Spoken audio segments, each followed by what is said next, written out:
राजधानी दिल्ली में प्रदूषण से हो रहे दिनों दिन बदतर हालात की। दिल्ली में प्रदूषण से हालात बेहद खराब है। लगातार तीसरे दिन भी एयर क्वालिटी गंभीर कैटेगरी में बनी हुई है। ग्रैप 3 की बात करें तो इसके कदमों का सीमित असर दिखाई दे रहा है।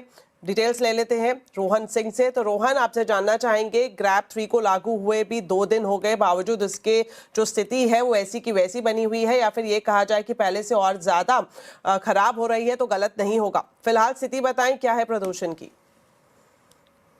ये लगातार तीसरा ऐसा दिन है जब दिल्ली में प्रदूषण की स्थिति सीवियर पर बनी हुई है, यानी कि जो AQI है वो 400 के पार है। इस वक्त जब हम बात कर रहे हैं, पूरी दिल्ली का जो औसत AQI है वो 405 है। कल के मुकाबले थोड़ी सी राहत जरूर है। कल AQI 428 430 तक पहुंच गया था, जो इस सीजन का सबसे प्रदूषित दिन था। उसके मुकाबले थोड़ी सी राहत मिली है, लेकिन अभी भी जो CPCB के पॉल्यूशन मेजरिंग मीटर्स होते हैं, 39 में से 25 ऐसे मीटर्स हैं जो कि 400 के पार AQI दिखा रहे हैं। इस वक्त दिल्ली में ग्रैप 3 के प्रतिबंध लागू हुए हैं, जिसमें कि कंस्ट्रक्शन एक्टिविटीज पर पूरी तरह से रोक है। इसके अलावा जो बाहर से पॉल्यूटिंग व्हीकल्स आती थी उनको नहीं आने दिया जा रहा है। साथ ही जो कक्षा 5 तक के स्कूल्स हैं वो हाइब्रिड बोर्ड पे चल रहे हैं। आज दिल्ली के बाद हरियाणा ने भी घोषणा की कि वो कक्षा 5 तक के जो क्लासेस हैं वो हाइब्रिड मोड पे चलाएंगे। अब इसके आगे जो CAQM है वो डिसाइड करेगी क्या जो मेजर्स हैं उनको और ज्यादा कड़ा बनाना है, जो ग्रैप 4 के नियम है वो लागू करने हैं, और वो इस बात पर निर्भर करेगा कि अगले 2-3 दिनों में